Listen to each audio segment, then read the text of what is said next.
सब घुसा रहे हैं ना, देख लो ना, साइड में रखो। चीफ जस्टिस और उनके जो सहयोगी जज हजरात हैं उनको समझाने की कोशिश की कि आखिरकार हमारा मौक़िफ़ क्या है, हम किस अंदाज से जो 5 अगस्त 2019 को हुआ हम उसको कैसे देखते हैं और हम क्या उम्मीद कर रहे हैं ऑनरेबल सुप्रीम कोर्ट से।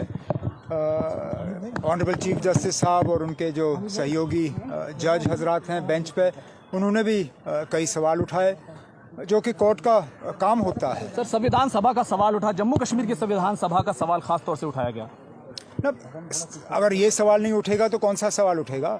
ये जो सारा मामला संविधान को लेके है, ये सारा मामला आइन को लेके है, मुल्क के आइन को लेके, जम्मू कश्मीर के आइन को लेके, और जो इन दोनों आइन के दरमियान रिश्ता है या रिश्ता था, उस चीज़ को लेके तो सारे सवाल उठे। क्योंकि हम कहते हैं कि जो 5 अगस्त 2019 को हुआ वो मुल्क के आइन के ख़िलाफ़ और जम्मू कश्मीर के आइन के ख़िलाफ़ हुआ, और हम उम्मीद करते हैं कि ऑनरेबल सुप्रीम कोर्ट भी इस चीज़ को हमारे नज़रिए से देखेगी, लेकिन उसके लिए हमें और मेहनत करनी होगी। सरकार की तरफ से, कश्मीरी पंडितों की तरफ से खास तौर से दलील दी गई कि सरकार के समर्थन में कहा गया कि दोनों पार्लियामेंट से, दोनों ऐवानों से जो फैसला था उसको पास कराया गया है, जो संविधान में जो कुछ मौजूद था उस समय उसके हिसाब से फैसला लिया गया। अब हर किसी को अपनी राय रखने का हक है। कुछ लोग इसमें हुकूमत के साथ हैं, लेकिन अक्सर बेशतर लोग जम्मू कश्मीर के वो हुकूमत के साथ नहीं हैं, वो इस फैसले के साथ नहीं हैं। हम इसकी पॉलिटिक्स को आर्ग्यू नहीं कर रहे हैं। बदकिस्मती की बात यह है कि जो ज़्यादातर लोग हुकूमत के साथ खड़े हो जाते हैं इस मामले पे, वो पॉलिटिक्स पे आ जाते हैं।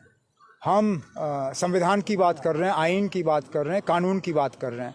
हम कह रहे हैं कि वहाँ पे सियासत छोड़िए, पॉलिटिकली इसको आप हर अंदाज से जो है इसको बेचा जा सकता है, लेकिन जहाँ तक संविधान की बात है, हम कहते हैं इसमें आइन की खिलाफ वर्जी हुई है, ये आइन के खिलाफ सारा मामला हुआ है। सरकार का हलफनामा भी आया जिसमें कहा गया कि हालात बदल गए, बहुत सारे टूरिस्ट आए, लोगों को उनके हक मिले, तमाम बातें हुई। कौन सा हक मिला ना? कम हो गया। कौन सा हक मिला हमें?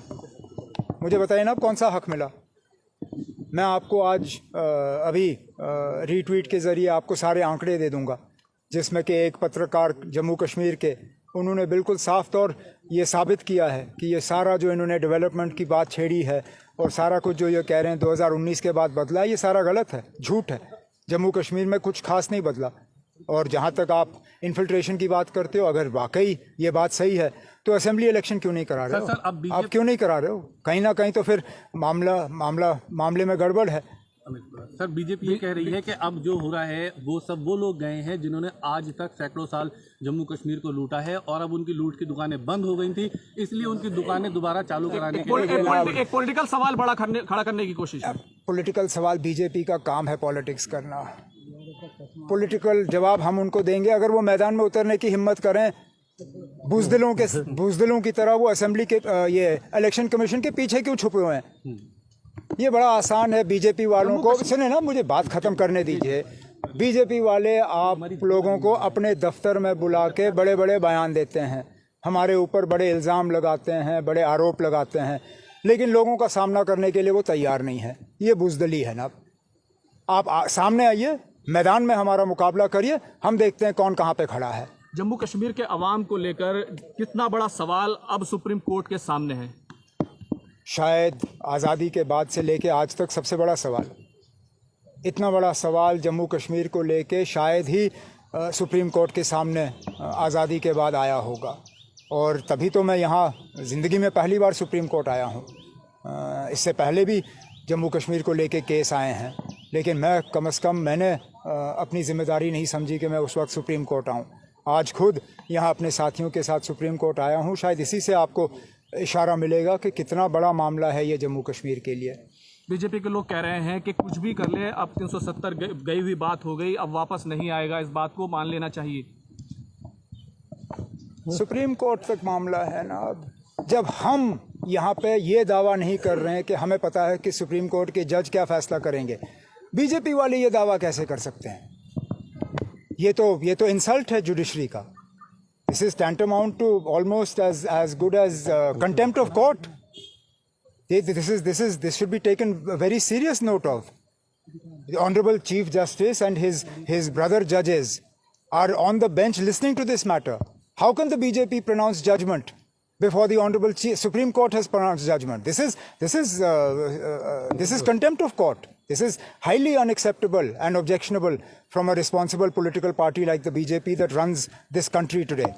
They should give the Supreme Court the chance to hear both sides. Let the Supreme Court give its judgment. जो Supreme Court का judgment होगा उसको कौन इनकार कर सकता है? पीडीपी सदर महबूबा मुफ्ती ने कहा, सिर्फ जम्मू कश्मीर का सवाल नहीं है, मणिपुर से लेकर दूसरी रियासतों में तमाम चीजें हो रही हैं, अब देश को बचाने का सवाल है, इस तरह की बात कर रही है। क्या ये जम्मू कश्मीर का सवाल नहीं है? मैं जम्मू कश्मीर की बात यहाँ करने आया हूँ। मणिपुर को लेके हम सब चिंतित हैं। जो परसों गुड़गांव में हुआ उसको लेके हम परेशान हैं। उस परेशानी का हमने इज़हार पार्लियामेंट के बाहर भी किया।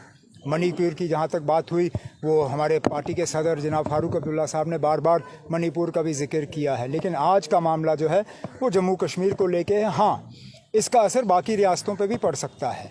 जिस तरह उन्होंने आइन को तोड़ मरोड़ के जम्मू कश्मीर का नक्शा बदल दिया, उसको तोड़ दिया, उसको यूनियन टेरिटरी का दर्जा दिया, कल को ये किसी भी रियासत के साथ कर सकते हैं। ये क्या कोई और रियासत इस चीज़ को तस्लीम करेगी?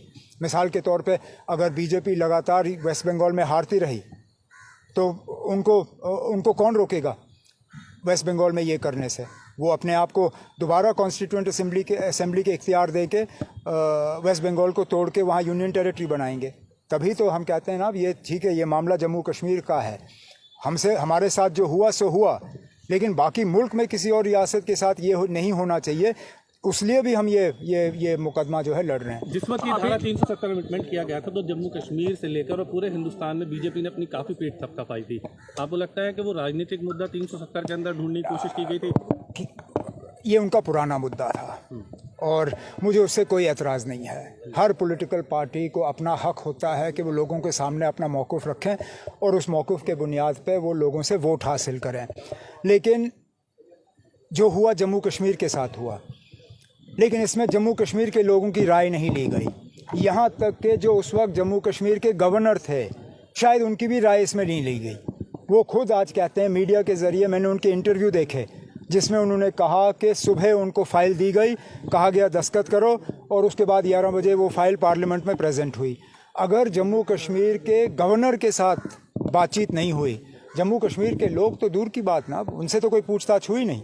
अभी कपिल सिब्बल साहब आपकी तरफ से अपनी दलाइल रख रहे हैं, उसके बाद सरकार की तरफ से भी दलाइल रखे जाएंगे। इस दरमियान में पार्लियामेंट भी चल रही है, आप सरकार से कुछ कहना चाहेंगे? कुछ नहीं ना, इस सरकार से कुछ कहना फजूल है। ये सरकार सुने तब ना। इन्होंने किस इशू पे सुना है? किसी इशू पे ये लोग सुनने के लिए तैयार नहीं है। सुनाते हैं, सुनाते बहुत हैं, सुनते कम हैं। हमें वैसी हुकूमत चाहिए थी जो कम से कम बोलने के साथ साथ सुनने का भी काम करें, लेकिन इन लोगों को सुनने की इतनी आदत है नहीं। मुझे अक्सर कहा गया था और बचपन में सिखाया गया था कि मुझे कहने के अलावा सुनने की भी ताकत रखनी चाहिए। मेरा मशवरा इस हुकूमत को भी यही होगा, जितना वो बोलते हैं अगर उतना ही वो सुनने का काम करें तो मुल्क की हालत बहुत ज़्यादा बेहतर हो जाएगी। बस।